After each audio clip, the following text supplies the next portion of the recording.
Boa noite para você que acompanha as nossas aulas hoje no ambiente novo, aqui na Carisma. Estamos aqui no palco da Carisma para a gente ter esse tempo com a nossa aula aqui. Espero conseguir a mesma fluência que eu tinha lá na sala menor. Quem dá palestras ou está acostumado com aula sabe o que eu estou falando dessas diferenças que a gente enfrenta. Uma coisa é você ensinar numa sala pequena ou uma sala com poucos alunos, outra é você ver aqui um salão enorme como esse daqui, todo vazio, fica bem diferente. Mas época de pandemia exige de nós um pouquinho dessas adaptações, não é? Quero convidar você a orar comigo. Nós vamos orar pedindo a Deus que seja um tempo para a gente aprender a palavra e crescer no conhecimento de Deus e no conhecimento também do Evangelho. Como você sabe, estamos estudando, agora já estamos na fase de estudar a vida e obra de Jesus. E hoje nós vamos ver quando ele fala sobre é chegado o reino de Deus, como é a constituição do reino de Deus. Na introdução da aula de hoje, nós vamos estudar um pouquinho sobre a Constituição no Brasil, para depois nós emendarmos na nossa aula de hoje. Vem comigo, quero orar com você. Amado Deus e Senhor, eu te peço no nome de Jesus que seja esse um tempo produtivo da Tua palavra conosco aqui, que o Senhor fale comigo, fale com os meus irmãos e que cada pessoa possa ter a sua mente e o seu coração aberto para compreender a Tua palavra, que o Senhor nos dê sabedoria, inteligência, entendimento, desejo de crescer, que o conhecimento e a sabedoria vinda da Tua palavra possam encher a nossa mente e o nosso coração. Nós te pedimos isso no nome de Jesus. Amém e amém. A aula de hoje é a Constituição do Reino de Deus. Você já estudou um pouquinho sobre a Constituição brasileira? Você sabia que nós já tivemos diversas constituições, 7 na verdade? Uma delas que eu quero destacar, porque fala muito conosco aqui, paulistas, aí, o pessoal de outros estados, por favor, me permita esse momento de estudo um pouco aqui da história paulista, que junta-se com a história do Brasil. Eu me refiro à Revolução Constitucionalista de 1932. O que é que foi isso? Bom, vocês sabem que já existia uma tal chamada política do café com leite. O que era isso? Entrava um presidente paulista, isso já na Velha República. A Velha República é a República antes de 30 e depois lá da proclamação da República em 1888. Então, a República que começou ali em 15 de novembro de 88, vem então com Marechal Deodoro, e a partir dali você tem todos os presidentes subsequentes até 30, onde nós vamos estudar hoje. Quando vem essa tal política do café com leite, se colocava um político paulista como presidente da República e depois era eleito um político mineiro, por isso o leite de Minas e o café de São Paulo. E sempre assim, até que em 1929 o presidente Washington Luiz, que era, na verdade, carioca, tá? Mas alguém já dizia que ele era o mais paulista dos cariocas, porque praticamente nasceu e viveu a vida toda aqui em São Paulo. Washington Luiz, que era o presidente paulista, deveria colocar no cargo um mineiro. E quem que ele coloca? Júlio Prestes. Ele faz tudo ali para que Júlio Prestes entrasse como presidente da República. Júlio Prestes foi eleito presidente da República, mas não conseguiu assumir o cargo, porque não um golpe, mas uma revolução foi feita na qual impedia Júlio Prestes de entrar, de assumir o poder. Por que eu ia falar golpe e falei revolução? Golpe é quando algo dentro do governo toma o poder. Quando o vice-presidente faz alguma coisa para tomar o poder, quando alguma coisa,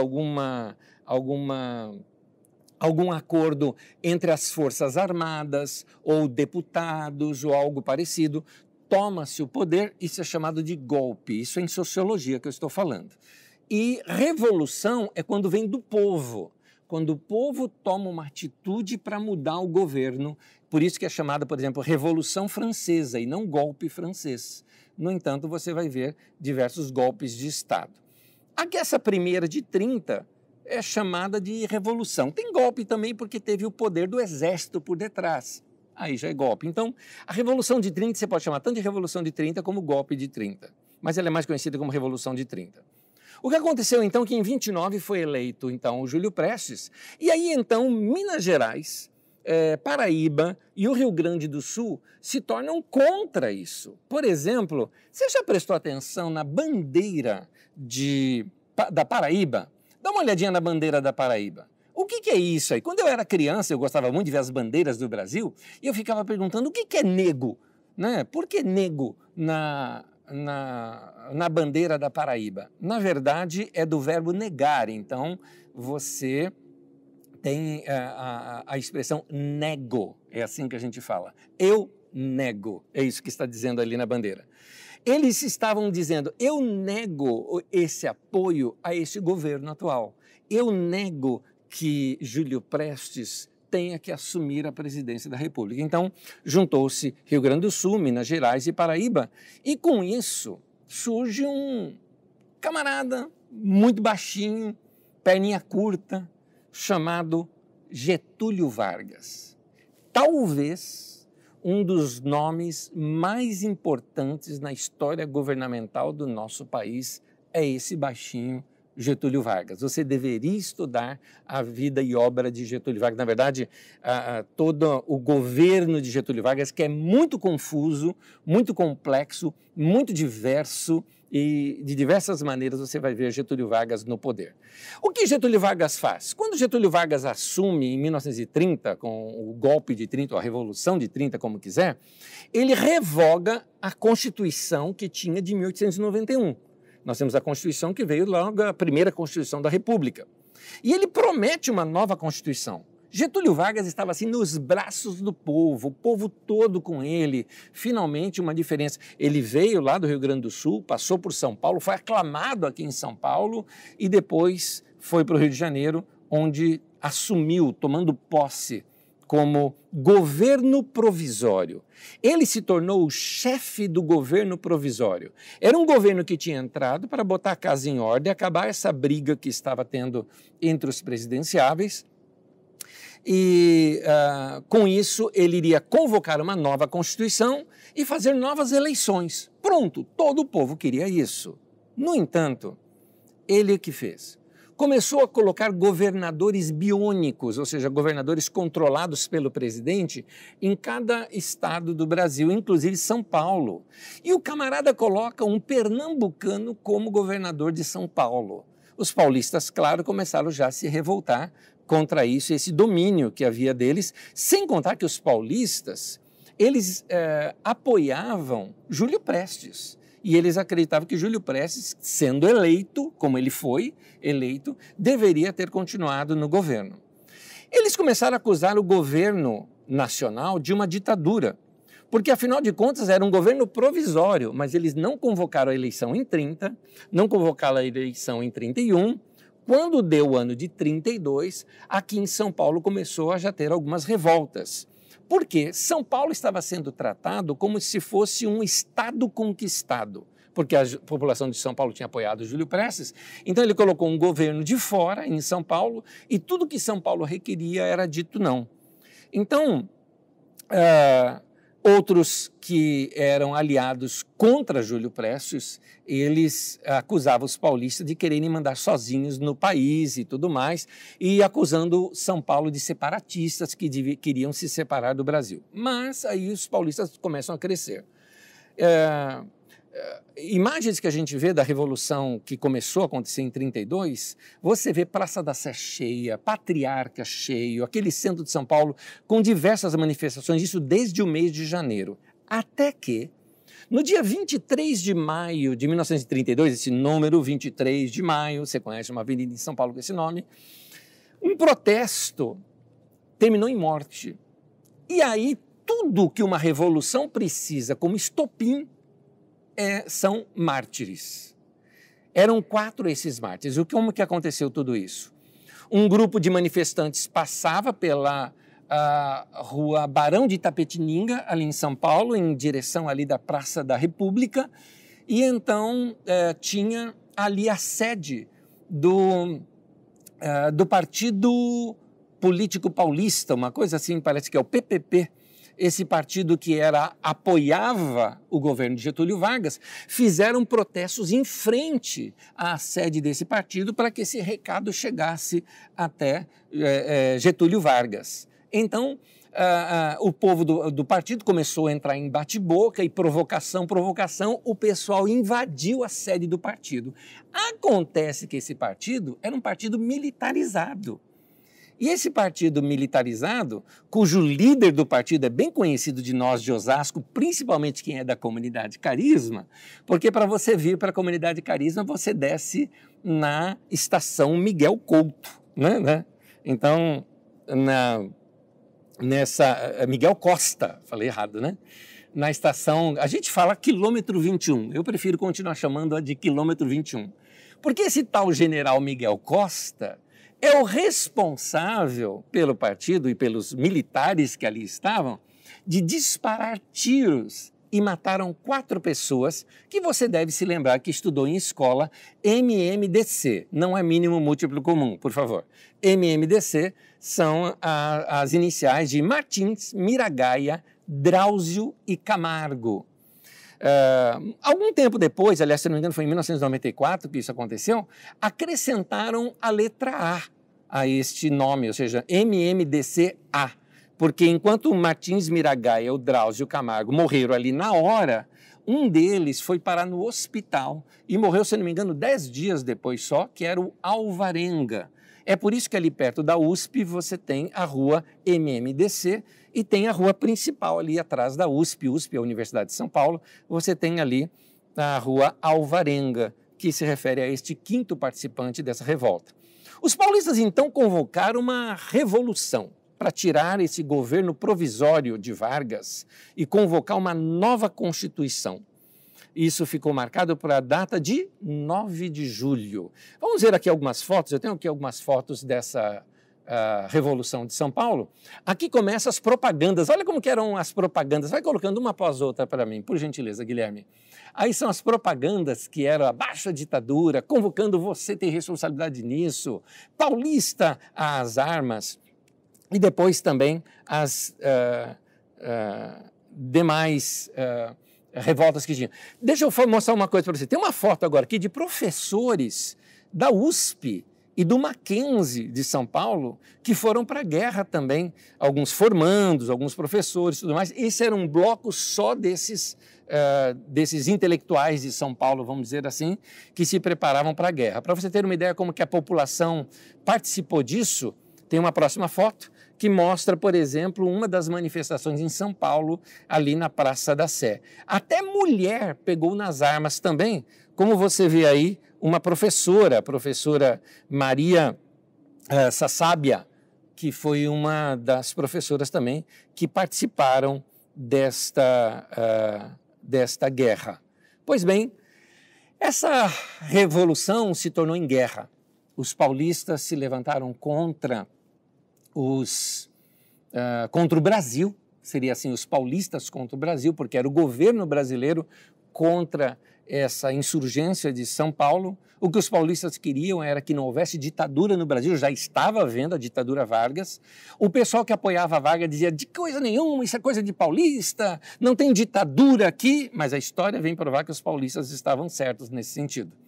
E então eles se revoltaram e pediram para mudar, não mudaram, então vamos às armas, vamos às guerras. A guerra foi certamente uma guerra desigual. Enquanto os paulistas tinham algo entre 10, 20 ou 30 mil participantes, o governo brasileiro conseguiu 100 mil participantes. Só para você ter uma ideia, a guerra chegou a ser uma guerra que envolveu outros lugares. Por exemplo, o Mato Grosso era um estado só. Eu me lembro quando eu era criança também, Mato Grosso era um estado só. Mato Grosso se dividiu em Mato Grosso com Mato Grosso do Sul em 1977. Aquela parte de Mato Grosso do Sul pediu independência do estado de Mato Grosso para poder apoiar São Paulo e se tornou o estado de Maracaju naquele tempo, mas que foi dissolvido, mas em 77 virou Mato Grosso do Sul. São Paulo tinha alguns aviões também. Foi a primeira guerra aérea, o primeiro combate aéreo de toda a América Latina. foi este combate entre São Paulo contra Brasil. Getúlio Vargas, por exemplo, mandou bombardear, São Paulo foi bombardeada. Aquele prédio que nós temos hoje, onde é o Museu da Língua Portuguesa, aquele prédio foi bombardeado por Getúlio Vargas. Campinas foi bombardeada por Getúlio Vargas, matando inclusive uma criança no bombardeio. E vendo esse bombardeio e sabendo dessas situações que havia de uma guerra aérea, a primeira guerra aérea da América Latina, Santos Dumont, sabendo dessas notícias, já estava em depressão lá no Guarujá. Ele estava, Santos Dumont morava aqui em Campos Elíseos, né? Perto ali da Praça Princesa Isabel, em São Paulo. Mas ele estava no Guarujá nesse tempo, ele se suicidou. Depressivo e triste com o que fizeram com aquela máquina que ele havia criado. O principal líder do Exército Brasileiro é um homem com um nome bem conhecido, Eurico Gaspar Dutra. Na ironia, onde São Paulo foi definitivamente derrotado, foi exatamente ali no Vale do Paraíba, e a estrada que hoje corta o Vale do Paraíba chama-se Dutra, presidente Dutra, que se tornou presidente tempos depois, se tornou muito próximo do governo Vargas. O governo, então, resolveu, no final da guerra, decretar que faria a Assembleia Nacional Constituinte, que ele já havia convocado antes, mas que estava protelando, porque Vargas tinha, sim, a intenção de uma ditadura. Se tornou, então, a Constituição de 1934, onde, pela primeira vez, nós tivemos no nosso Congresso Nacional uma mulher. Está aí a mulher no meio de todos, Dona Carlota Pereira de Queiroz, apenas uma mulher nesse monte de homem. Com o fim da guerra, São Paulo depois faz uma homenagem aos 713 combatentes que foram mortos na guerra e fica ali o seu mausoléu em São Paulo, num lugar bem turístico de São Paulo chamado Obelisco, que você conhece ali no Ibirapuera. Tem essa figura, temos uma segunda figura que mostra aí também o Obelisco. E o Obelisco fica próximo de duas avenidas que mantêm as datas bem conhecidas desse confronto, que é 23 de maio e a 9 de julho.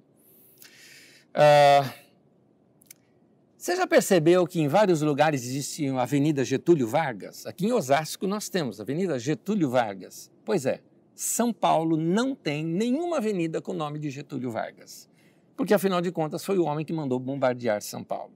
Isso aqui é só uma curiosidade de bastidores que existe. Por que eu estou citando tudo isso? Bom, primeiro que eu acho que a gente precisa aprender a estudar a história do Brasil. Se tem uma das coisas que foi muito falha na minha infância, estou dizendo, na minha formação, foi a história do Brasil. Ou eu tive péssimos professores, ou de fato, debaixo da ditadura militar onde eu estudei, só se ensinava o que queria que a gente soubesse. Porque eu nunca soube do AI-5, eu nunca soube dessas revoluções, eu nunca soube de nada disso da história do Brasil. Aliás, se tem uma coisa que era difícil para mim entender, era a sequência dos presidenciáveis ou dos presidentes no Brasil. É por isso que colocamos aí agora um link para você no chat que tem da nossa conversa aqui do Didaquê, tem um link para você procurar algo. Tem um podcast da Folha de São Paulo chamado O Presidente da Semana. Meu querido, vale a pena ouvir todos, que é só para ouvir, tá? Eu coloquei aí o link do Spotify, que é mais comum. Mas se você digitar na internet, podcast Folha de São Paulo, O Presidente da Semana, você vai encontrar esse podcast que eu estou falando. Por quê?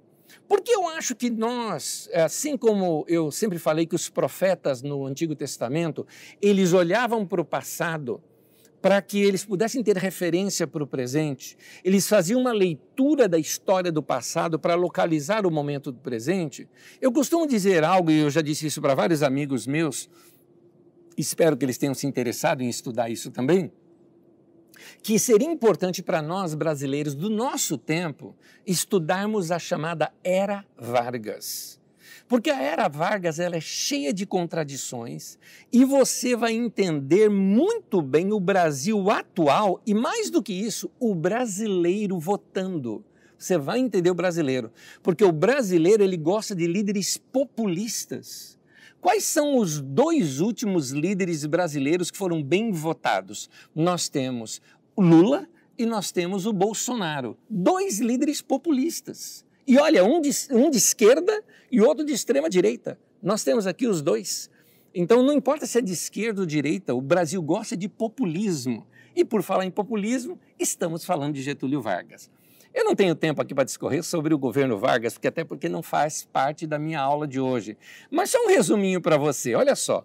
Em 30 ele dá um golpe, uma revolução no coração do povo, nas mãos do povo, prometendo um novo governo, uma nova gestão e uma nova Constituição. Pois é, ele não faz nada disso.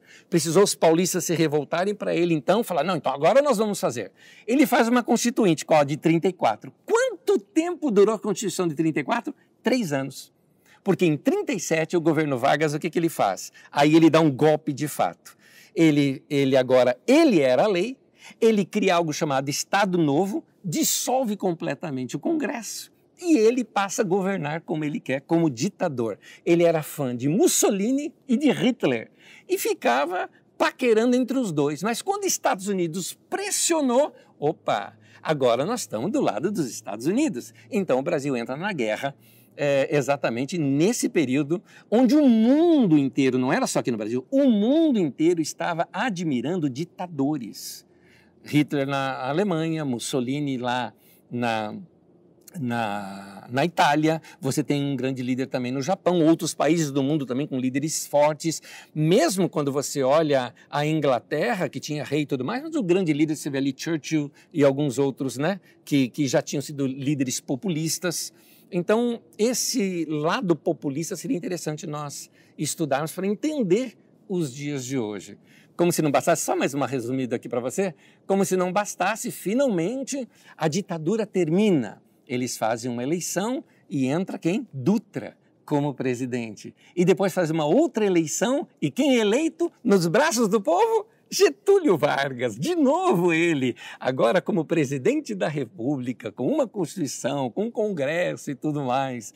E quando o Congresso pressionou, esse homem fala que daria a sua vida pelo Brasil e foi isso que ele fez com um tiro no peito. É a história dramática de um homem que, para mim, representa claramente o brasileiro e a política brasileira. Estude a vida de Getúlio Vargas e toda a era Vargas, desde quando ele sai do Rio Grande do Sul e toma posse no Brasil com a Revolução de 30, até a sua morte, eu acho que vale a pena. Fica aqui novamente a minha recomendação, o podcast da Folha de São Paulo chamado Presidente da Semana. Você deveria escutar todos eles para ter uma ideia. Vai escutar, por exemplo, sobre Rodrigues Alves. Seria muito importante a gente estudar a história da época da presidência de Rodrigues Alves, que foi o presidente que enfrentou uma revolta nos seus dias popular, a chamada Revolta da Vacina. É verdade, quando o Brasil criou uma vacina exatamente para libertar a nossa nação de um problema sério que estávamos passando aqui no Brasil, febre amarela e tantas outras coisas, e aí o povo se revolta contra ele por causa da vacina. Seria interessante, olha para a história, gente. Quem não conhece a sua história corre o risco de repetir as mesmas burrices que a gente fez também no passado. Finalmente, para a gente terminar esse momento de introdução, o Brasil ele teve 7 constituições.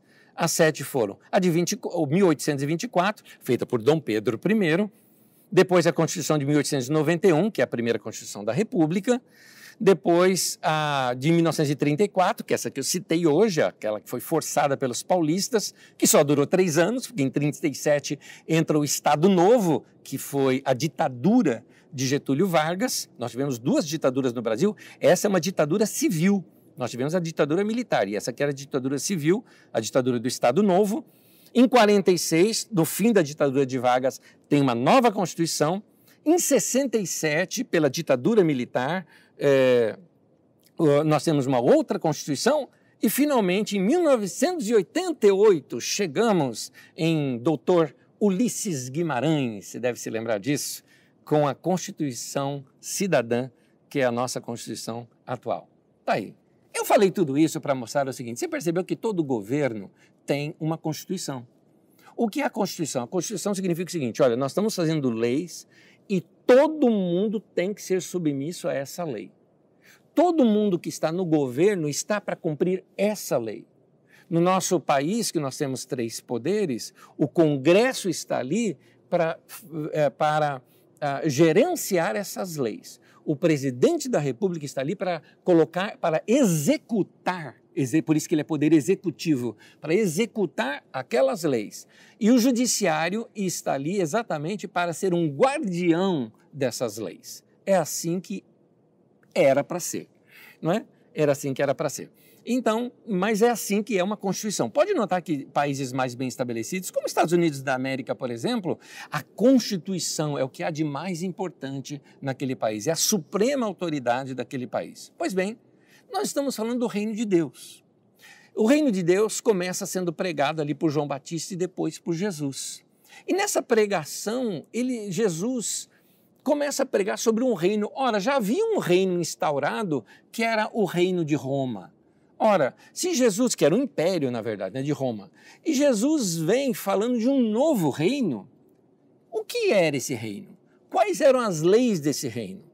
Mais adiante, em outra aula, eu vou expandir um pouco mais a ideia de reino de Deus. Hoje, eu quero já adiantar e falar da constituição desse reino. A constituição desse reino, ela ocorre quando Jesus sobe no monte, assim como Moisés subiu no monte e recebeu a lei, Jesus sobe ao monte e dá-lhe a sua lei, as leis do reino, que nós temos ela resumida em Mateus capítulo 5, capítulo 6 e capítulo 7, chamado de o Sermão da Montanha, que são os próximos estudos que eu vou ter aqui com vocês, e hoje eu vou me dedicar especificamente às bem-aventuranças, porque elas falam muito de como é o reino de Deus. Em outras palavras, no reino de Deus é assim. Mateus capítulo 5, do versículo 1 ao 16, é uma leitura um pouco longa, eu peço que você acompanhe comigo nesse momento. Diz assim: vendo as multidões, Jesus subiu ao monte e se assentou. Seus discípulos aproximaram-se dele e ele começou a ensiná-los, dizendo: bem-aventurados os pobres em espírito, pois deles é o reino dos céus. Bem-aventurados os que choram, pois serão consolados. Bem-aventurados os humildes, pois eles receberão a terra por herança. Bem-aventurados os que têm fome e sede de justiça, pois serão satisfeitos. Bem-aventurados os misericordiosos, pois obterão misericórdia. Bem-aventurados os puros de coração, pois verão a Deus. Bem-aventurados os pacificadores, pois serão chamados filhos de Deus. Bem-aventurados os perseguidos por causa da justiça, porque deles é o reino dos céus. Bem-aventurados serão vocês quando, por minha causa, os insultarem, os perseguirem e levantarem todo tipo de calúnia contra vocês. Alegrem-se e regozijem-se, porque grande é a sua recompensa nos céus, pois da mesma forma perseguiram os profetas que viveram antes de vocês. Vocês são o sal da terra. Se o sal perder o seu sabor, como restaurá-lo? Não servirá para mais nada, exceto para ser jogado fora e pisado pelos homens. Vocês são a luz do mundo. Não se pode esconder uma cidade construída sobre um monte. Também ninguém acende uma candeia e um lampião, né? E a coloca debaixo de uma vasilha. Ao contrário, coloque-se no lugar apropriado. E assim, no alto, ilumina todos os que estão na casa. Assim brilhe a luz de vocês diante dos homens, para que vejam as suas boas obras e glorifiquem ao Pai de vocês que está nos céus. Note que Jesus diz que uma das coisas que é a nossa grande pregação são as boas obras. Porque quando nós fazemos essas boas obras, nós estamos pregando o reino, mostrando o reino. Mas ele fala isso num contexto chamando de felizes ou bem-aventurados. A palavra bem-aventurado significa felizes são aqueles que. Então, por que Jesus então fala que são felizes os pobres, são felizes os que choram, são felizes os humildes, são felizes os que têm fome e sede de justiça, felizes os misericordiosos, felizes os puros de coração, os pacificadores, felizes os que são perseguidos por causa da justiça? Interessante, porque a gente não imagina uma pessoa assim ser feliz. É que Jesus mostra a felicidade num outro ângulo, e é isso que nós vamos estudar hoje aqui.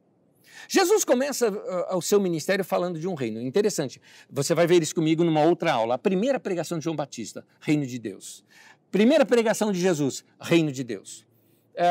quando Jesus sobe para os céus, volta para a terra, passa 40 dias diante dos discípulos. Atos 1 fala que ele passou os 40 dias ensinando sobre o reino de Deus. Primeira pregação de Pedro, o reino de Deus.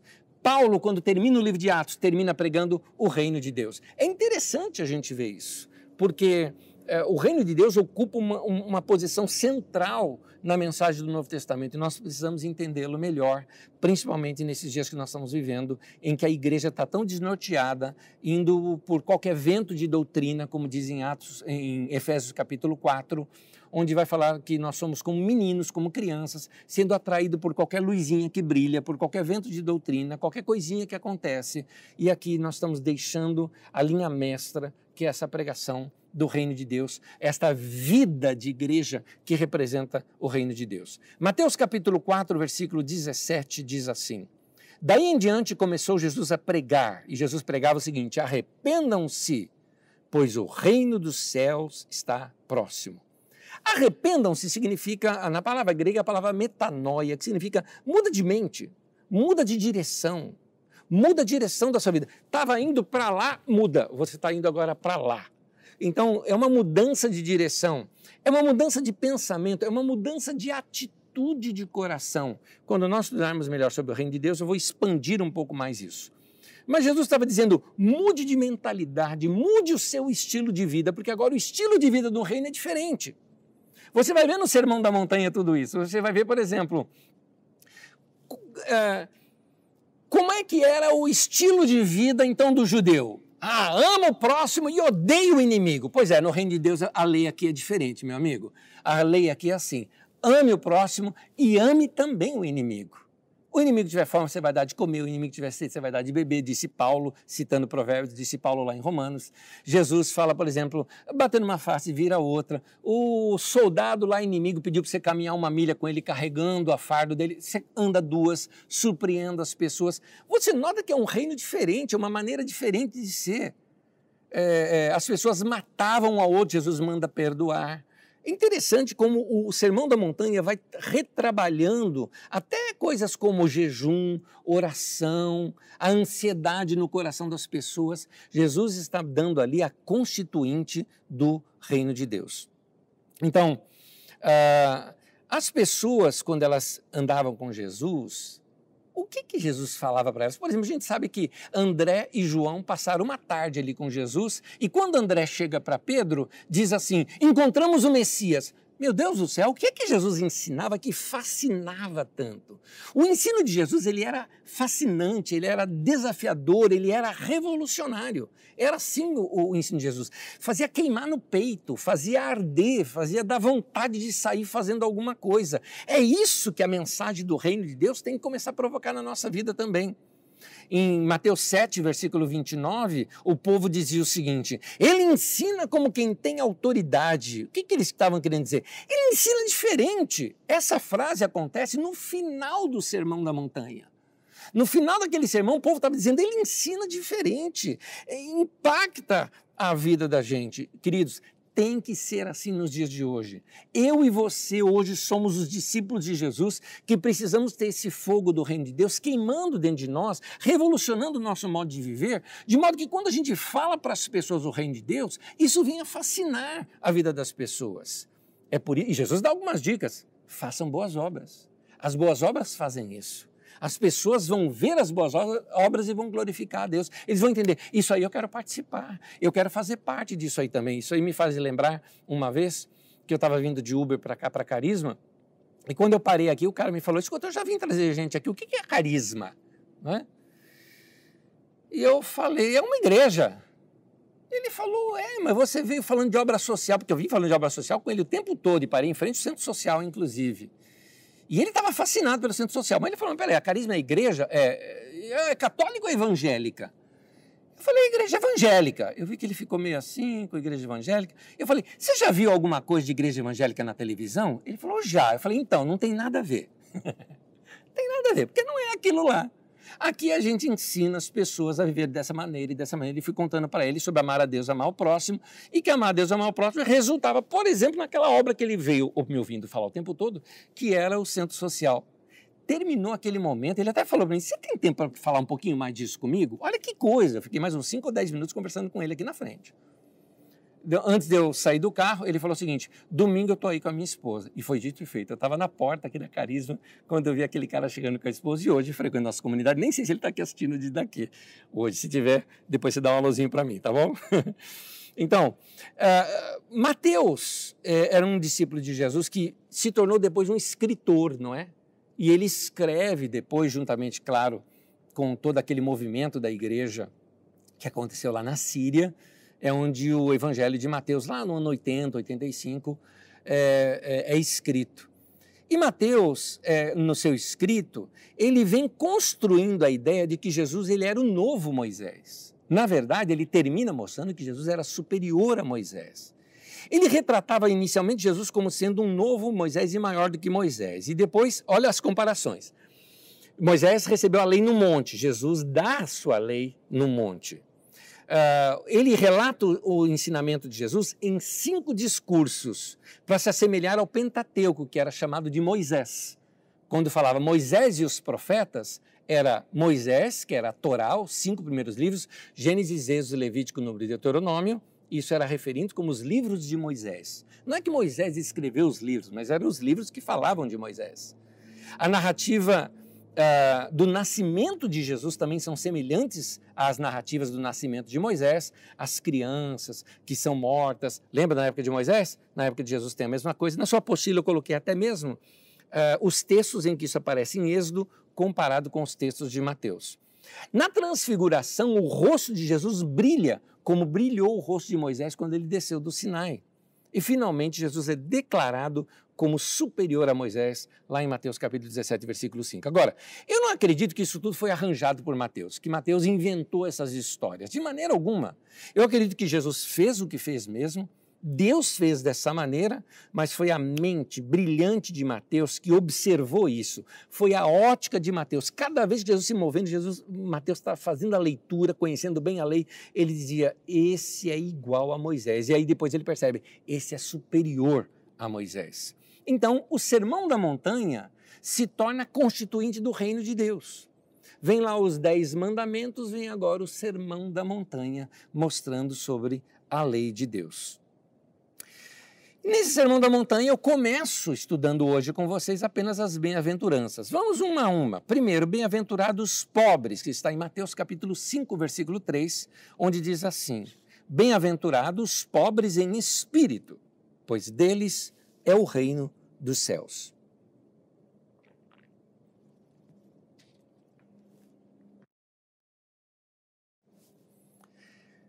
Mateus, ele dá uma minimizada um pouquinho na expressão, colocando pobres em espírito. Você vai ver que em Lucas 6,20 diz apenas bem-aventurados pobres. Isso tem a ver com a construção do texto. Nós vamos estudar como é que foi escrito Mateus, como foi escrito Marcos. Marcos é o primeiro livro a ter sido escrito dos evangelhos. Depois Lucas e Mateus usaram o livro de Marcos para escrever os seus evangelhos, e João, que é um evangelho totalmente desconectado desses outros 3. Nós vamos estudar isso, mas bem, como nós estamos estudando cronologicamente, nós vamos estudar lá, quando eles são escritos bem tempo mais tarde. Por que bem-aventurados pobres? Pensa comigo, quem é pobre? Só um detalhezinho, quando eu falo pobre, há um costume nosso brasileiro falar, eu sou pobre e tal, tal. Gente, nenhum paulistano que tem casa e mora em casa, mesmo que você mora de aluguel, não é pobre. Não é isso que a Bíblia está chamando de pobre. O que a Bíblia chama de pobre, inclusive a palavra que é usada ali para pobre, é a palavra que a gente usa hoje para miserável. Então seria o morador de rua, o cara que não tem nada na vida, o cara não tem nada. O cara tem a roupa do corpo e, quem sabe, uma mochilinha carregando algum pertence dele. Esse é o pobre citado na Bíblia. É aquela pessoa que precisa de uma esmola ou de uma comida para sobreviver, ok? Então, Jesus está dizendo que bem-aventurado o pobre. Por que ele está dizendo isso? Nota bem, um pobre, por bem ou por mal, ele não tem nada a perder. O que ele perde na vida? Não tem nada a perder. Por isso, na perspectiva do reino de Deus, alguém que é pobre na sua atitude, por isso a palavra de Mateus chamado de pobre em espírito, significa pobre na atitude de pobre. A Bíblia não é contra você enriquecer. Você tem homens de bens financeiro acompanhando Jesus e nunca foram recriminados por isso. Você tem Barnabé, você tem Zaqueu, embora eles foram muito generosos, você tem José de Arimateia, você tem alguns discípulos de Jesus, o próprio Mateus. Mateus era publicano. Publicano era da classe mais alta que tinha financeira ali. Eles e os sacerdotes eram os tops. A Bíblia fala que muitos sacerdotes se converteram, era gente rica. Quando você lê que os discípulos se reuniram 120 pessoas numa casa, ali em Atos 2, era uma baita casa, meu querido. Uma baita casa. Essa baita casa, que cabe 120 pessoas, uma casa normalmente de um judeu, era casa para 5, 6 pessoas, e quando muito, uma casa um pouco maior, só para as pessoas dormirem. Mas ali tinha até um espaço para reunião chamado cenáculo na casa. Então nós temos pessoas ricas também, dentro da igreja e seguidores de Jesus também, aquelas mulheres ricas que ajudavam Jesus com seus bens. Então não é errado ser rico. Errado é a atitude de rico.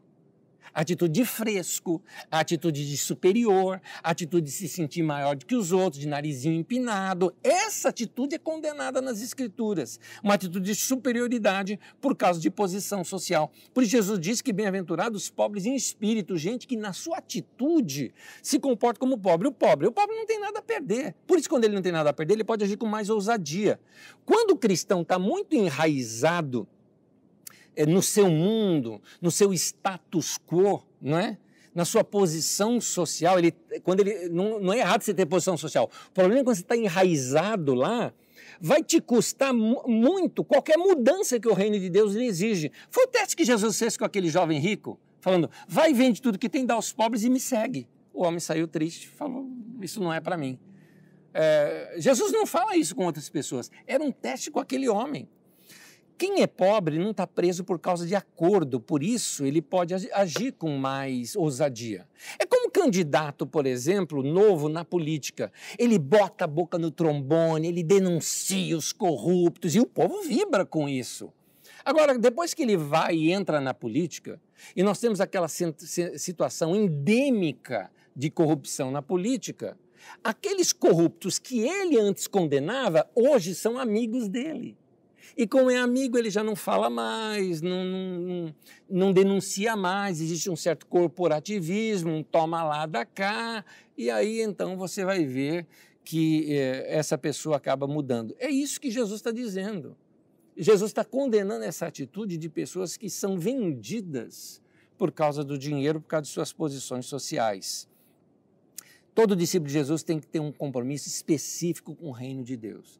Eu não tenho compromisso com qualquer partido político que seja, porque o dia que esse partido político ou esse político fizer alguma besteira, eu tenho que ficar lá defendendo e tapando os buracos. Não, meu compromisso é com o reino de Deus. Esse é o mandamento de Jesus no Sermão da Montanha. Mateus 6,33, ele diz isso. Busquem, pois, em primeiro lugar o reino de Deus e a sua justiça. Note, em primeiro lugar. A palavra aqui, em primeiro lugar, significa da ideia de acima de tudo. Em primeira instância, a primeira coisa que vai julgar na minha vida é o seguinte, isso faz parte do reino de Deus? Isso é justo de acordo com o reino de Deus? Por isso, é o pobre em espírito que vai herdar o reino de Deus. Por causa dessa sua atitude, ele recebe o reino. Segundo, bem-aventurados que choram. Mateus 5, versículo 4 diz, bem-aventurados que choram, pois serão consolados. Então, por que essa pessoa chora? Porque ela olha para o mundo e ao verem as desgraças que existem no mundo, não acha tudo isso normal.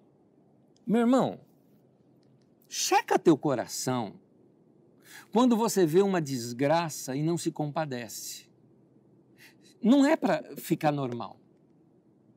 É para chorar por dentro, porque às vezes não tem nada que a gente possa fazer, mas chora por dentro. Eu não estou dizendo que você precisa ir para a rede social e denunciar e fazer isso e aquilo, porque às vezes muita gente que fala isso é só militante de sofá, não é? Não é isso que eu estou dizendo, não. Estou dizendo de gente que se compadece, que se pergunta, Deus, o que eu posso fazer por essa pessoa? Gente que ao olhar as desgraças do mundo não acha normal e não se acomoda no coração. Quem tem um coração assim, não pode encarar essas desgraças que ocorrem hoje em dia e achar assim, é parte da sociedade, a gente tem que ser assim mesmo e tudo mais. Não, eles choram e entendem que algo tem que ser feito, por isso também se envolve, vão onde estão desamparados, faz alguma coisa por eles. Para mim, é isso que move aqueles que se mexem, por exemplo, usando a sua inteligência para, por exemplo, alfabetizar um analfabeto, ou incluir socialmente aqueles que são excluídos, ou aqueles que se envolvem para ajudar aqueles que são digitalmente excluídos. São esses que entendem, por exemplo, que gente enferma não precisa só de médico. Gente enferma também precisa de uma visita, de um sorriso, de um incentivo, de um carinho, de uma ligação, de uma mensagem. São esses, por exemplo, que investem em crianças, que investem em famílias, de alguma forma assim, tentando diminuir a dor que essas pessoas sentem em casa com seus relacionamentos que são instáveis, quebrados. Isso é os que choram. E essas pessoas, elas entendem que, por mais problema que eu tenha, tem gente que está pior do que eu, e eu posso ajudar, eu posso fazer alguma coisa.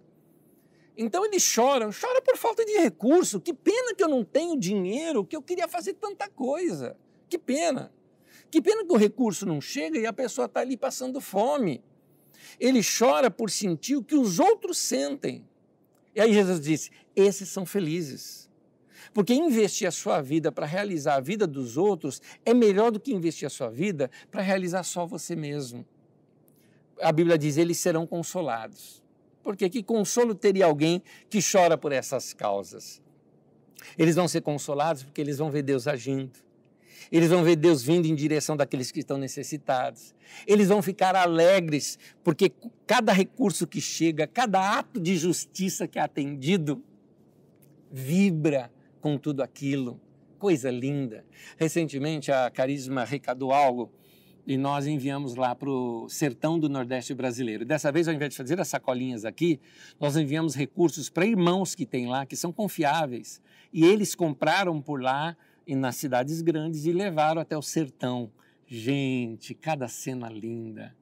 O agradecimento daquelas pessoas, as palavras de áudio que eu ouvi de algumas das pessoas que receberam tudo isso, assim, que estão ali organizando, né, tudo aquilo para entregar para as crianças agora no Natal, é coisa muito linda. Eu me lembro também quando nós estivemos por lá, entregando cestas básicas, gente que não tinha o que comer, a alegria deles de levantar mãos para o céu e chorar porque agora tinham comida em casa.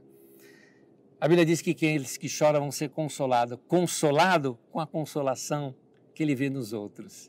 É isso que consola o coração da gente. Terceiro, bem-aventurados humildes. Mateus capítulo 5, versículo 5, diz assim, bem-aventurado os humildes, pois eles receberão a terra por herança. Jesus propositadamente coloca um equilíbrio aqui no ensino. Presta bem atenção nisso. Olha só, por quê? Quem chora ao ver a desgraça dos outros pode vir a ficar amargo no coração, ao ver que gente que tem muito não faz nada. Então, a vontade que essa pessoa tem é de passar só a criticar. Critica o político, critica o governo, critica a igreja, critica o pastor, critica o chefe dele, critica esse país que não vai para frente. Só olha para os outros, critica e fica um coração amargo. Por isso Jesus disse que para ser feliz, você chora por causa do necessitado, mas você tem que se colocar no seu lugar, ou seja, ser humilde. Humilde vem de humus. Humus é esterco da terra. É isso que nós somos. O humano vem de humus, que vem do esterco da terra. É isso que nós somos. Quem é humilde reconhece a sua fraqueza como parte da natureza humana.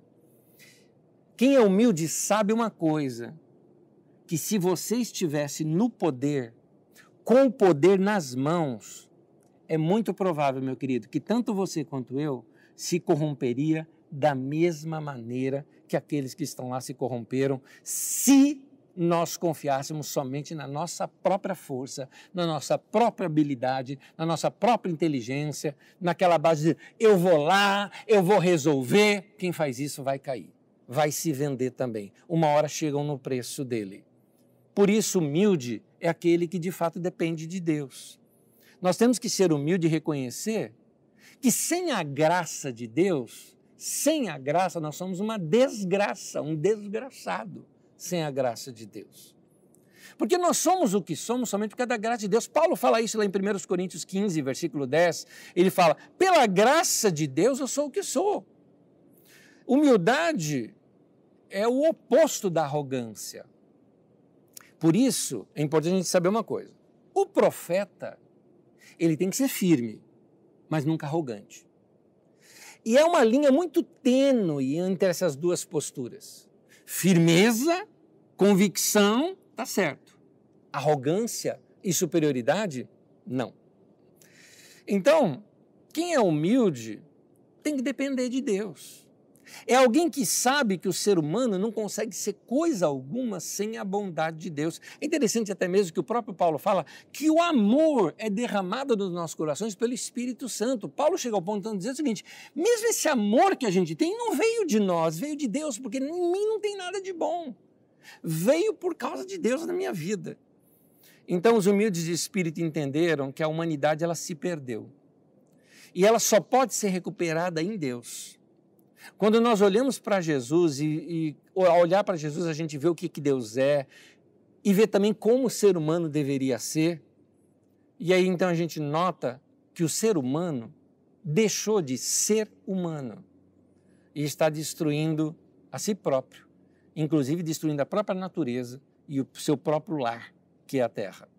Então, nós precisamos ser humildes e buscar a Deus juntos para que isso dê um equilíbrio nessas revoltas que a gente tem, principalmente quando a gente lida com questões sociais. Como próximo tema, bem-aventurados que têm fome e sede de justiça. Mateus capítulo 5, versículo 6 diz, bem-aventurados que têm fome e sede de justiça, pois serão satisfeitos. Justiça na Bíblia, querido, você entendeu justiça na Bíblia é simples. Justiça social, pronto, você entendeu justiça na Bíblia. Quando a Bíblia fala o pessoal fala, não, mas Deus também é justiça. Não, aí eles estão querendo vingança na pessoa, mandar alguém para o inferno. Isso aí não é o que a Bíblia chama de justiça. Justiça na Bíblia é justiça social. Tem uma aula nossa, no Didaquê, na aula 3 do Didaquê, a gente explica aquele texto de Gênesis 18, 16 até o 33, onde naquela experiência de Abraão, falando com Deus sobre Ló, que estava lá em Sodoma e Gomorra, que Abraão fica negociando com Deus, se tiver 50 justos, 40 justos, 10 justos na cidade. Então, aquele texto fala muito de justiça e de justo. E justo e justiça ali não tem o significado de comportamento moral. Então, sede de justiça não é sede de moralidade na cidade. Precisamos acabar com a prostituição na cidade, onde já se viu essa prostituição toda que acontece no carnaval. Precisamos que seja feita a justiça de Deus. Meu irmão, não é isso. Não é isso. Sim, eu sou contra essa imoralidade. Nós, como cristãos, temos outro padrão de moralidade. Mas não é isso que a Bíblia está chamando de fome e sede de justiça. Fome e sede de justiça é o que você entende por justiça social.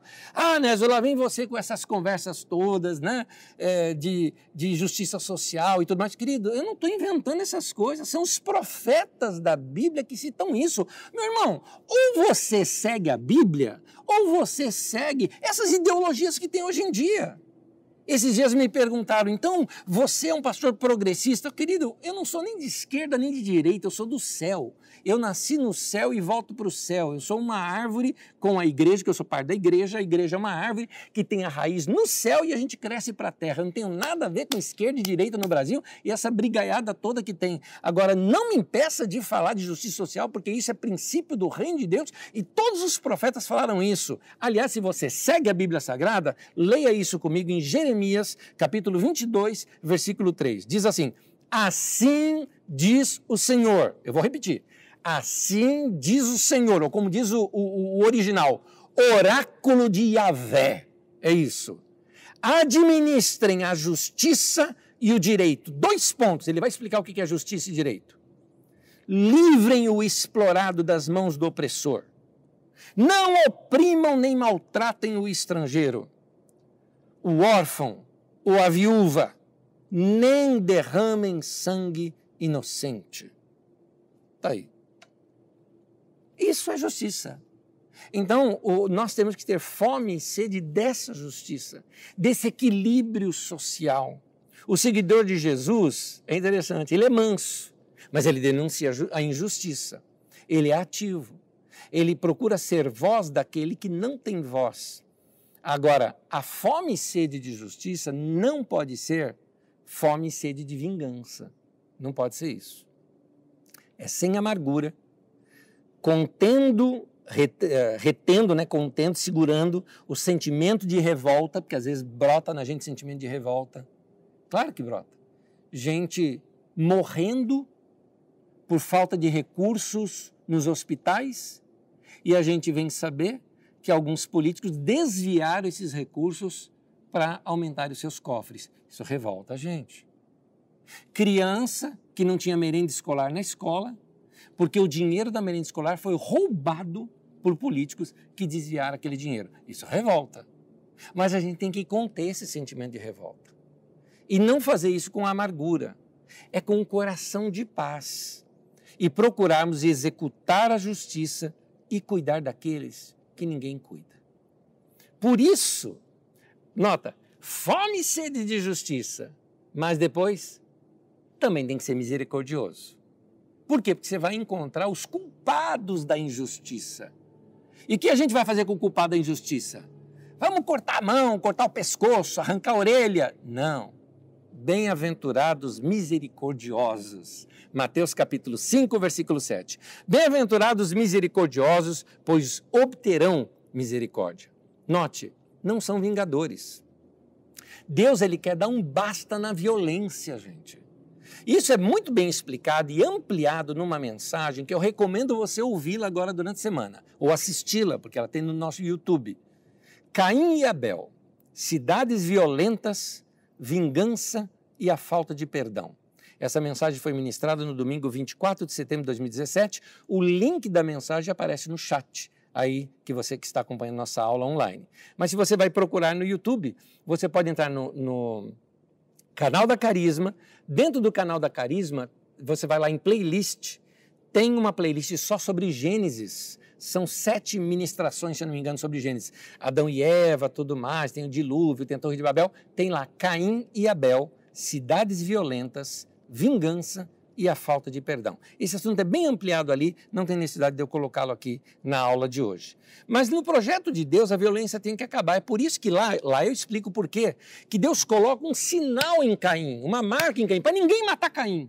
Por quê? Porque um mata o outro, aí todo mundo fica jurado de morte. Aí aquele que vai e mata esse que é jurado de morte, fica jurado de morte pela outra família, vai um matando o outro, um matando o outro. Para pôr um fim nisso, Deus põe uma marca em Caim, dizendo que ninguém deveria matar o Caim, que senão seria sofrer muito mais por causa daquilo. Lembra do 70 vezes 7? É lá que aparece isso tudo.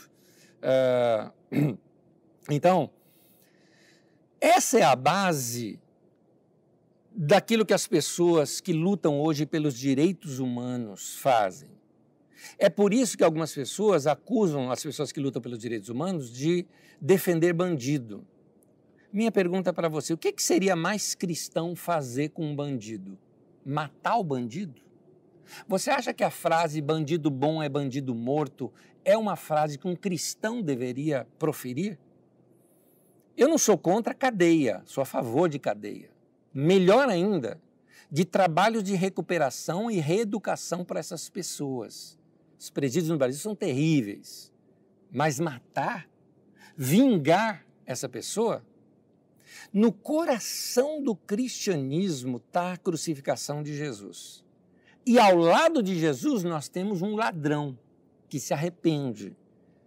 E então isso nos mostra que até o último momento é possível um homem se arrepender. Então, bem-aventurados os misericordiosos, sabe por quê?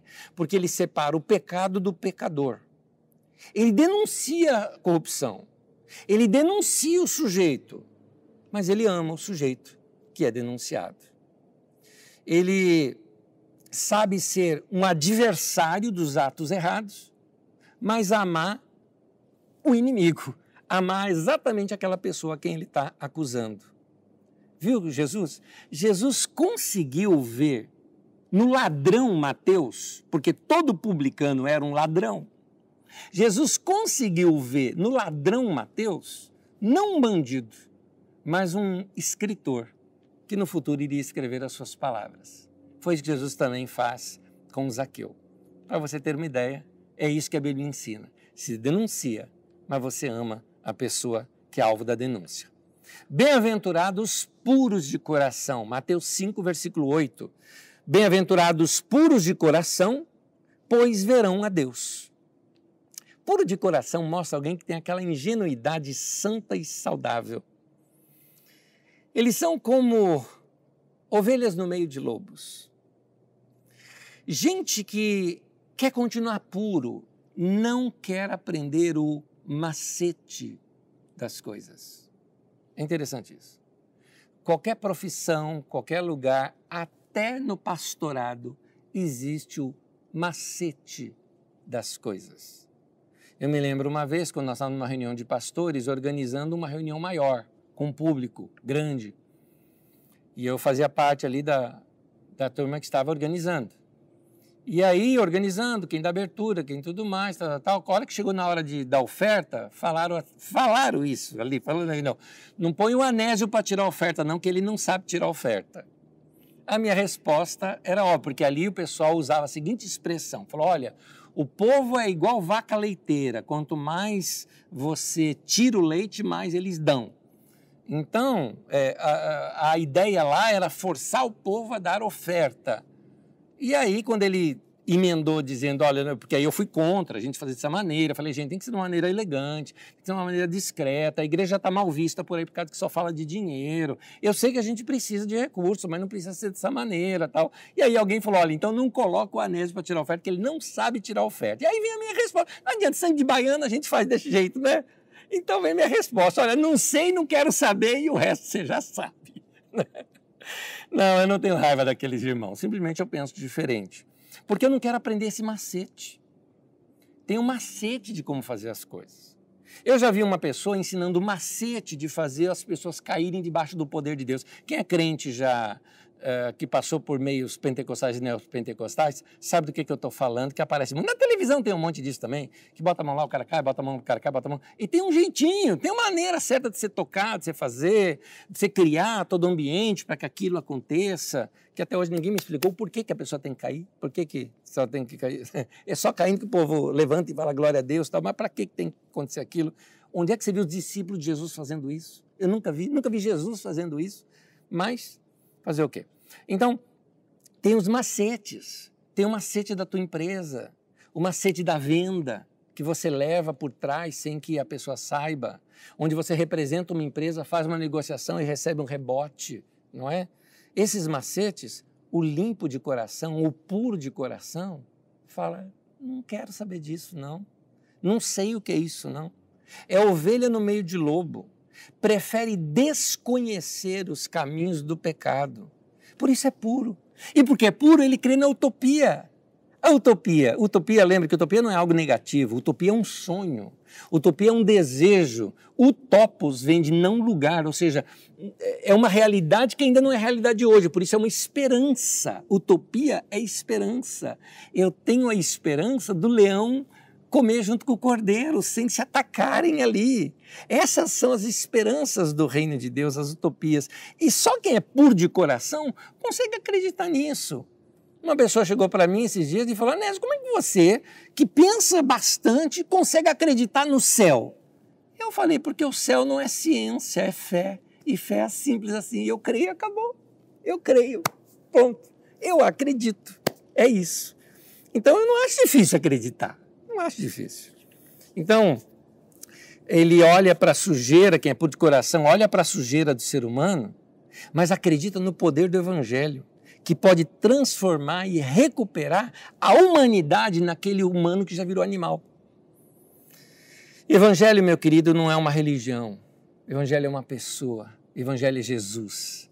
É andar com Ele, ter vida eterna e aprender dele. Quem crê nesse Evangelho se deixa ser abraçado por Jesus e começa a ficar semelhante a Ele, misericordioso, limpo de coração. Quem é limpo de coração tem esperança. Bem-aventurados pacificadores, Mateus 5, versículo 9, diz assim: bem-aventurados pacificadores, pois serão chamados filhos de Deus. Eles veem os homens, os amam, mas não são alienados. Eles chamam os homens à paz, chama para uma conversa. Quem é pacificador tem a capacidade de sentar com os diferentes para diálogo. O problema nosso hoje é que a gente não senta com os diferentes. Não dá para se chegar em alguma coisa diferente do que nós temos hoje em dia aqui. Vamos falar daqui do Brasil. No Brasil tem essa polarização política toda. Gente, tem coisa boa dos dois lados. Vamos ouvir um, vamos ouvir outro. Quem está me ouvindo aqui que é de extrema, na hora deve estar falando: Anésio, nunca eu vou ouvir a direita, o outro, eu nunca vou ouvir os comunistas da esquerda. E aí nunca você vai ouvir nada, porque você é burro. Você emburreceu. Porque o burro ele põe viseira. Ele só enxerga aquilo ali. Abre, meu irmão.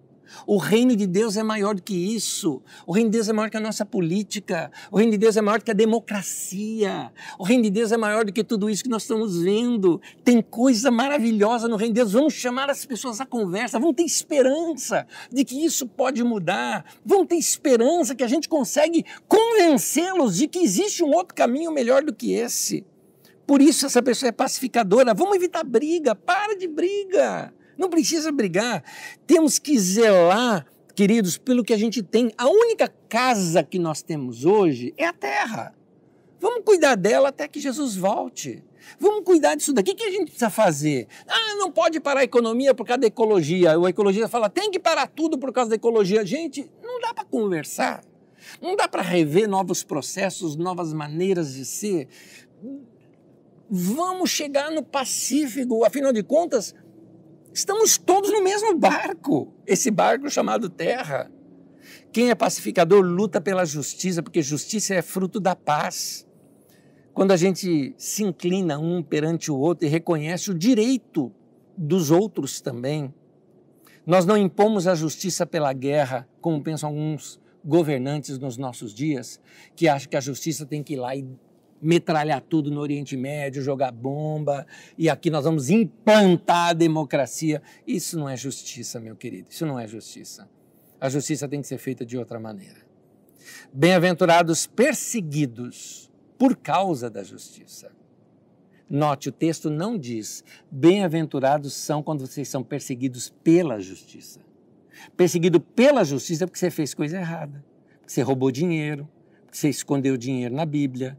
E isso é perseguido pela justiça. Ser perseguido por causa da justiça é por causa de que você está firme nos princípios do reino de Deus. E aí as pessoas se sentem ameaçadas por causa disso e te perseguem. Jesus fala: fica feliz. Fizeram isso com outros já no passado também. Os profetas foi assim com eles. Mateus 5, de 10 a 16, texto longo, mas eu resumi alguns trechos do texto, diz assim: bem-aventurados serão vocês quando, por minha causa, os insultarem, os perseguirem, levantarem todo tipo de calúnia contra vocês.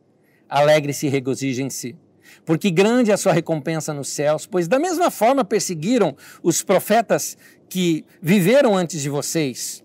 Vocês são a luz do mundo.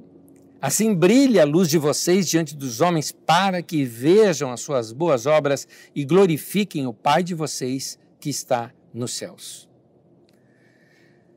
Esses que são perseguidos por causa da justiça, eles fazem paz, mas não abandonam a justiça. Porque não pode ser paz à custa da justiça. E por causa disso eles são perseguidos. Então nós não queremos apenas impedir o mal, a gente quer que o mal retroceda. Nós queremos que o reino de Deus avance. Jesus conclui que essas pessoas seguiriam o caminho dos profetas. Porque Jesus estava formando um povo profético. Um povo que iria profetizar com sua vida. Tanto é que isso acontece no Novo Testamento. Que a cidade, eles caíam na graça do povo. O povo da cidade admirava o estilo de vida daquela igreja. O modo de vida daquela igreja falava por si só. Nosso sal, meus queridos, tem que ter sabor. Não dá para ser crente de qualidade inferior. Em outras palavras, popularmente falando, meu irmão, para de ser crente meia boca. Para de ser crente meia boca. A pessoa que te vê no meio de uma balada, eu quero te perguntar se ela sabe pelo seu comportamento se você é crente ou não. Ah, né? Agora você também é daqueles pastores que a gente não pode fazer nada na vida. Eu disse isso. Eu disse que a sua luz tem que brilhar no meio dos homens. Sua luz sim tem que ir para tudo quanto é lugar, mas ela tem que brilhar. Seu sal tem que ter sabor. O seu linguajar, eu me lembro que quando disseram o seguinte, que reconheceram pela forma deles falarem. Inclusive Pedro, quando falou alguma coisa, disseram, olha, pelo modo de falar, ele sabe que eles estiveram com Jesus. Meu querido, eu te pergunto se pelo seu modo de falar, as pessoas reconhecem que você é um cristão. Se a pessoa iria reconhecer você que é cristão pelo modo como você trabalha, pela sua honestidade, pelo seu caráter, pela sua integridade, pela sua maneira como você tem compaixão pelas pessoas, pela maneira como você perdoa, pela maneira como... E não pelos trejeitos, sabe? Hoje parece que o cristão ele é conhecido como trejeito. Teve uma época que a gente conhecia cristão por causa do tamanho do cabelo, por causa do tamanho da saia. Hoje é conhecido cristão porque fala que bênção, tá amarrado, né? E aí as palavras que as pessoas falam, né? Cita versículo bíblico. Nenhum texto da Bíblia diz que você seria conhecido por citar texto bíblico, mas pelo seu modo de falar. A sua palavra tem que trazer vida, tem que trazer algo de Deus que contagie as pessoas. O Pai vai ser glorificado quando os homens verem essas nossas boas obras, essas nossas boas atitudes. Quando eles verem essas nossas boas obras, tanto em ações sociais, quanto boas obras com essas nossas atitudes que nós tomamos na sociedade, então o reino de Deus começa a ser propagado, pregado, como disse Francisco de Assis, prega o evangelho o tempo todo. Se for preciso, use palavras. Esse é o projeto de vida que Jesus chama a gente para viver. Que Deus nos abençoe. Eu quero orar com você. Ora comigo. Senhor, nós abrimos o nosso coração para aprender do Senhor. Nós abrimos o nosso coração para renovar nossa mente. Nós abrimos também a nossa vida para nos arrependermos diariamente dos nossos erros, dos nossos desvios, dos nossos pecados, das decisões erradas que temos tomado, das vezes que pelo nosso comportamento não pregamos o Teu Evangelho. Nós nos arrependemos, Senhor. E te pedimos, renova nossa mente e o nosso coração com a Tua Palavra. Queremos viver o Teu reino, queremos andar como cidadãos do Teu reino, queremos ser discípulos de Jesus, pequenos cristos, cristãos andando sobre a terra. Nos ajude a ser dessa maneira, Senhor. Que a nossa luz brilhe, que o nosso sal tenha sabor, que a Tua presença seja imensa na nossa vida. É o que nós te pedimos, em nome de Jesus. Amém e amém.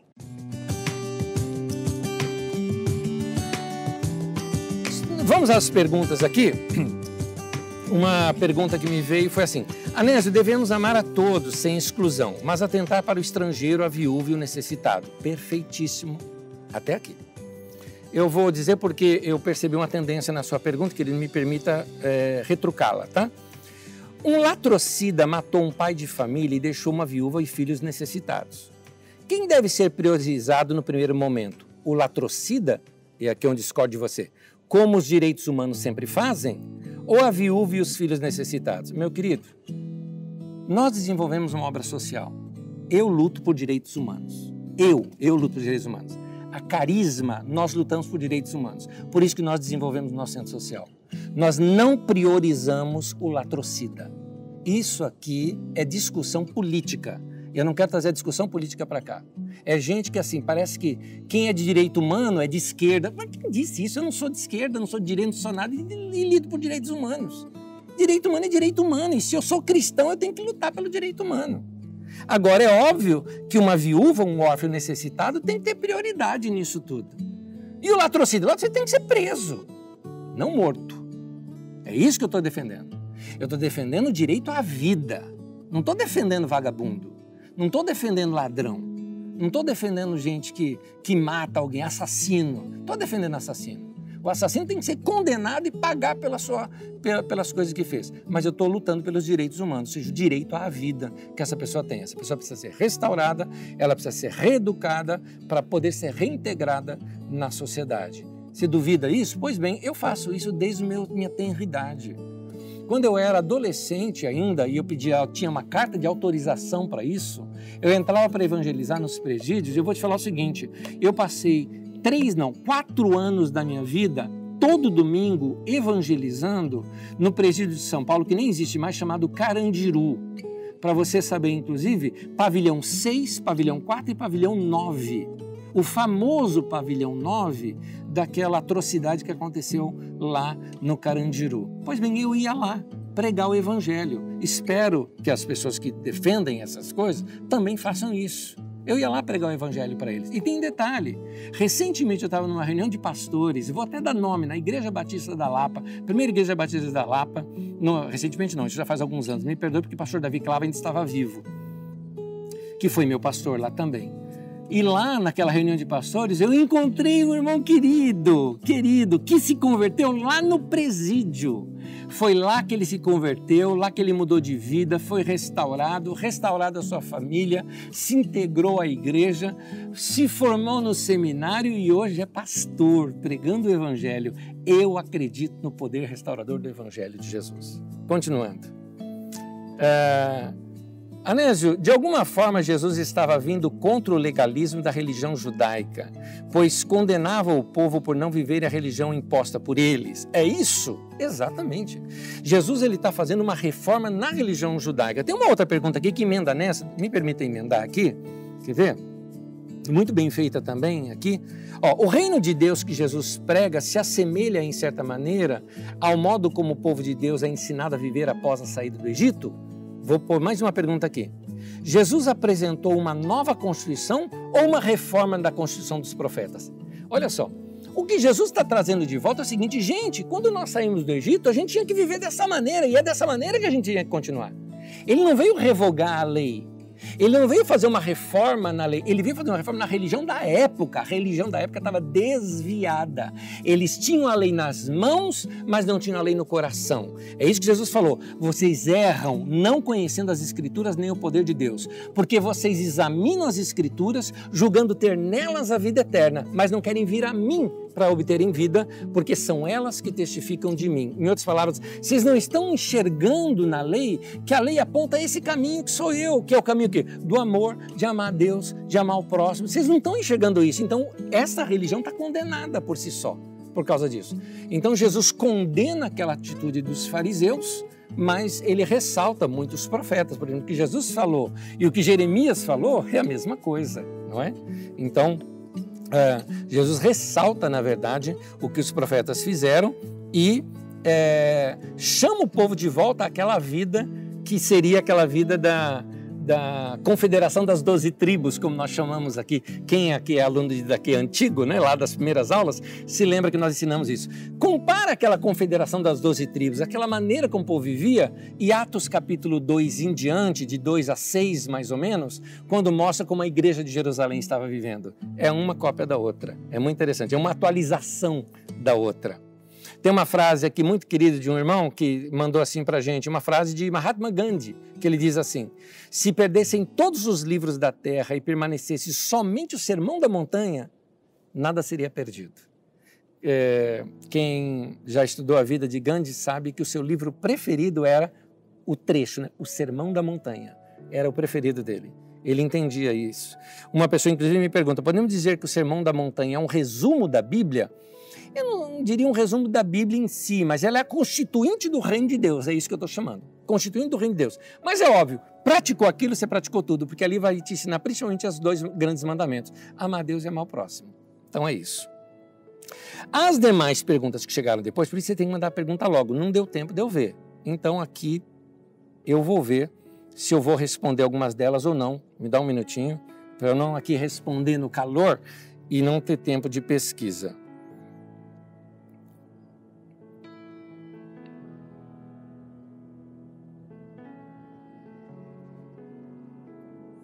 Concordo também com quem disse que quem vai extorquir o dinheiro do povo é crime. Eu concordo também, mas está na TV, querido. Gostaria que alguém intervisse nesse sentido, né?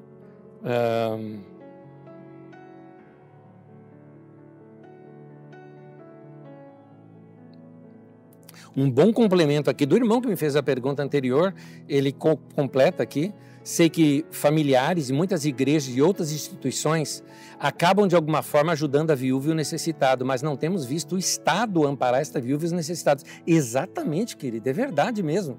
É um crime do nosso Estado não fazer isso. É um crime isso que o nosso Estado faz. É por isso que eu sou a favor da distribuição de renda. Eu sou sim a favor do Renda Família, do Bolsa Família ou Renda Brasil, né, como se chama hoje. Eu sou a favor sim. Precisa ter uma distribuição maior das rendas aqui. Minha opinião, eu acho que a gente precisa taxar, como se fez na Argentina agora, as altas fortunas do povo, que no Brasil não é taxado. Fortuna de herança, altas fortunas, gente que tem bilhões por aí em dinheiro, não são taxados impostos dessas pessoas que ganham dividendos nas aplicações financeiras. Tem que ser taxado isso. Mas se for taxado isso, o dinheiro vai subir do mercado. Mas, meu querido, em outros lugares taxam isso, só no Brasil que não vai taxar? Tem que taxar isso sim, e esse dinheiro ser revertido em obras para o sertão do Nordeste, por exemplo, no nosso sertão, porque ali é Brasil também. Não é certo o dinheiro ficar todo aqui em São Paulo. E não é certo o dinheiro só ficar com os bancos. Então tem sim que taxar. Muito boa a sua colocação. Agora a igreja faz isso. É papel da igreja sim. A igreja tem que suprir os órfãos, os viúvas, os necessitados. Graças a Deus que a igreja, de uma certa forma, tem feito isso. Mas isso é serviço que deveria ter sido feito pelo Estado.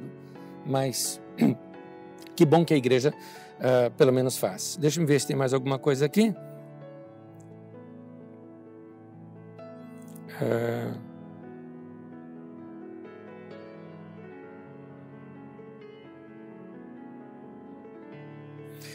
Tem mais perguntas aqui, não deu tempo de ler todas. Na próxima vez tenta mandar mais cedo, como elas não são especificamente da aula, mas sim de algum comentário ou outro que eu fiz da aula, eu deixo para responder numa outra ocasião. Que Deus abençoe a cada um de vocês. Que seja uma semana gostosa. E eu tenho aqui uma recomendação sim para você. Leia os Evangelhos. E o Sermão da Montanha, leia e releia. E quer mais um conselho ainda? Procure obter novas traduções das Escrituras, inclusive uma só para leitura, como Bíblia na linguagem de hoje ou Bíblia a mensagem. É muito gostosa de fazer uma leitura leve. A melhor para estudo, para mim, ainda é a Nova Versão Internacional, NVI. Para mim, essa é a melhor que tem para estudo. Mas se você gosta da famosa Almeida, corrigida ou atualizada, que vá. Mas façam leituras de textos com traduções diferentes, você vai pegar nuances, detalhes da nossa língua portuguesa mesmo, que vão deixar o texto mais claro para você. Leia os Evangelhos Mateus, Marcos, Lucas e João. Leia e releia tanto Mateus 5, 6 e 7, quanto Lucas no capítulo 6, que também ali trata o Sermão da Montanha dentro da ótica de Lucas.